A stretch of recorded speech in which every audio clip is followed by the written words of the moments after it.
Hello indie game fans, here are more indie games to pick up during the Steam summer sale with some hidden gems mixed in with all-time greats and prices decrease as the list goes along, beginning with Symphony of War: The Nephilim Saga, a turn-based tactical RPG in which you lead armies of units and clash with the enemy. If you are familiar with older titles, this seems to be drawing inspiration from Ogre Battle and Fire Emblem, in which you have hero characters but are also able to assemble smaller squads, choosing from over 50 different types of unit classes. There are upgrades to research and equipment and artifacts to equip in between battles, with the tactical combat being fantastic as well, and does have additional factors to consider like the weather. Of course, the pixel art here is fantastic and is one of my favorites, and has somewhat quietly shot up the charts and is a must play for fans of the genre.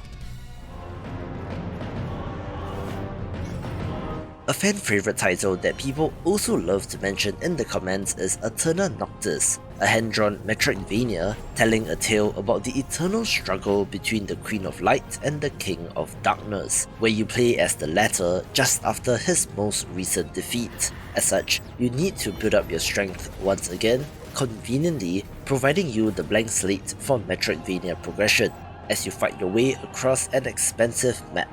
The hand-drawn art is alright and has an interesting skill tree progression system, with there being much more of a focus on tricky platforming in this game, and at 70% discount is worth a shot.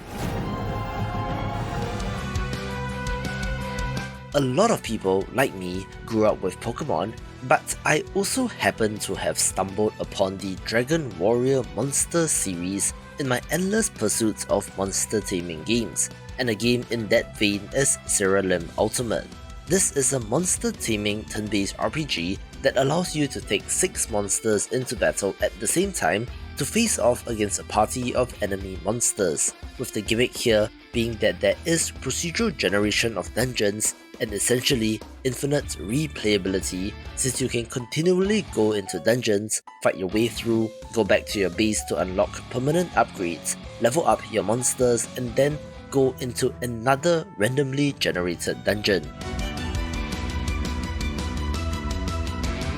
There's also a ridiculous number of monsters here, going up to 1,200, and has all sorts of systems and upgrades, including artifacts, spell gems, collectibles, gods to curry favour with, monster breeding, a main story mode, and post-story content, aided of course with there being no level cap for the monsters. This developer has actually made 3 other titles in this series, in Siralim 1, 2, and 3, with the Ultimate Edition being the culmination of all that knowledge and will pretty much last you forever.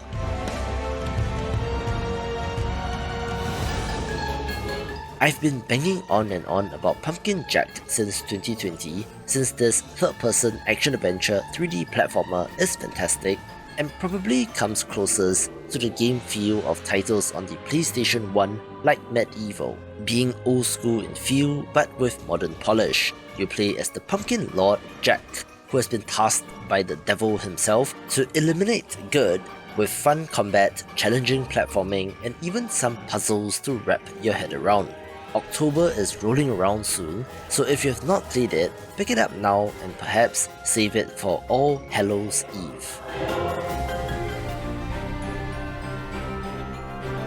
One of my favourite games from 2022 is deeply discounted at 70% off, in which, of course, the pixel art of Souldiers spoke to me, and I'm happy to report that the art is consistently great and does not disappoint. Interestingly, this is a Metroidvania with a choice of character classes between Scout, Archer, and Caster, representing the classic trifecta of melee, ranged, and magic. The mixed reviews has to do with bugs at launch, dungeons being too long, which is a weird complaint, and balance being in favour of ranged characters during launch, which I think has been somewhat fixed over the past 2 years and is worth a try in my opinion.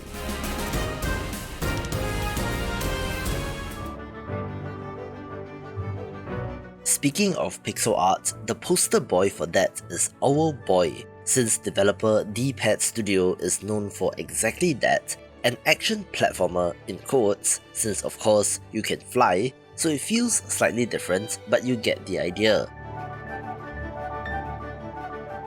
You are exploring the world and have the ability to pick up and carry friends to use their abilities. However, there is a little bit of a slow start and it's not really a Metroidvania despite being tagged as one, so go in with an open mind and you might just fall in love with this game, and maybe 70% discount will tempt you to pick it up.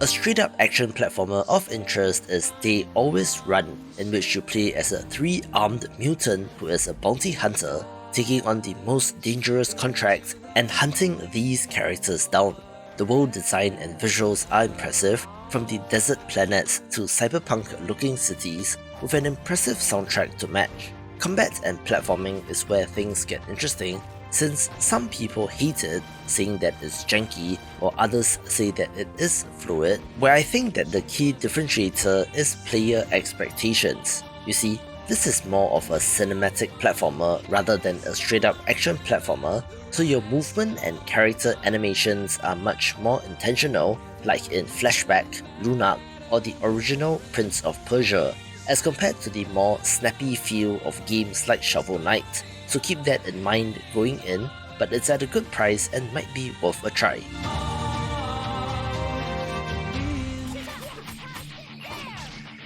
Here's a neat roguelike platformer that you might not be familiar with, named Tower Hunter Urza's Trial from 2019, one that has a 2.5D look and an anime girl as a protagonist. You are battling monsters and hunting down bosses so that you can acquire a hunter's license to become the most powerful battle maiden. So it is very anime in story setup as well, with good combat and fun upgrades and equipment. It does subscribe to the Igavania school of design in placing emphasis on leveling up over randomized roguelite upgrades, so that's something different, and while a little bit rough around the edges in areas like English translation, is worth a shot at this price, with the developer going on to make a full Metroidvania with the same character named Frontier Hunter Urza's Wheel of Fortune, which released in early access in December 2022.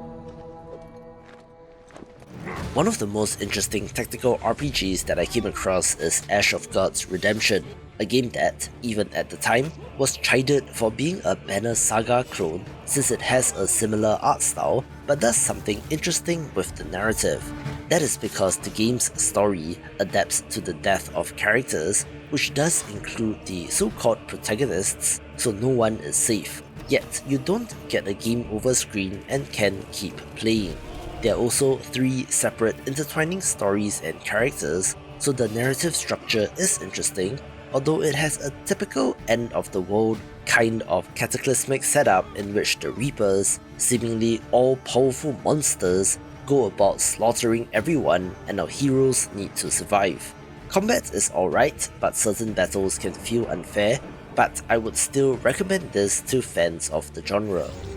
One of the questions that I got the most in my Game of the Year 2020 video is what is the name of this game, since I used a clip of it and used it as an example of why you should not release a game in December since it will get overlooked. So 3.5 years later, here is Morbid the 7 Acolyte, which is at 90% discount. This is a grimdark Souls-like action-adventure RPG that is just bloody and gory, in which you have to defeat the 7 acolytes, monstrous bosses that have been possessed by evil gods, and is an underrated title all things considered, with the sequel releasing this year, which is in full 3D. Watch this video for more Steam sale picks.